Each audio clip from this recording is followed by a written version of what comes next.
હવે ગુજરાતમાં થશે સ્પેસ ટેકનોલોજીનું મેન્યુફેક્ચરિંગ। ખોરજ જીઆઈડીસીમાં બનશે space technology manufacturing park. Gujarat સરકાર સ્પેસ ટેક પોલિસી અંતર્ગત પાર્ક બનાવશે। ઇનસ્પેસ સાથે ગુજરાત સરકારના કરાર થયા છે। કોમન ટેકનિકલ ફેસિલિટીનો સ્ટાર્ટઅપ તથા એમએસએમઈમાં ઉપયોગ કરી શકાશે। કોમન ફેસિલિટીના નિર્માણ માટે ઇનસ્પેસ કરશે ટેકનિકલ સપોર્ટ। ઇનસ્પેસ 100 કરોડ રૂપિયા તો બાકીની રકમ ગુજરાત સરકાર ફાળવશે। ત્યારે કોમન ટેકનિકલ ફેસિલિટીનો સ્ટાર્ટઅપ તથા એમએસએમઈનો ઉપયોગ કરી શકવામાં આવશે। ઇનસ્પેસ 100 કરોડ રૂપિયા તો બાકીની રકમ ગુજરાત સરકાર ફાળવશે। કોમન ફેસિલિટીના નિર્માણ માટે ઇનસ્પેસ ટેકનિકલ સપોર્ટ કરશે।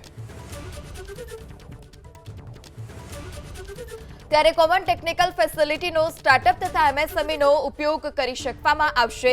ઇનસ્પેસ 100 કરોડ રૂપિયા તો બાકીની રકમ ગુજરાત સરકાર ફાળવશે। કોમન ફેસિલિટીના નિર્માણ માટે ઇનસ્પેસ ટેકનિકલ સપોર્ટ કરશે।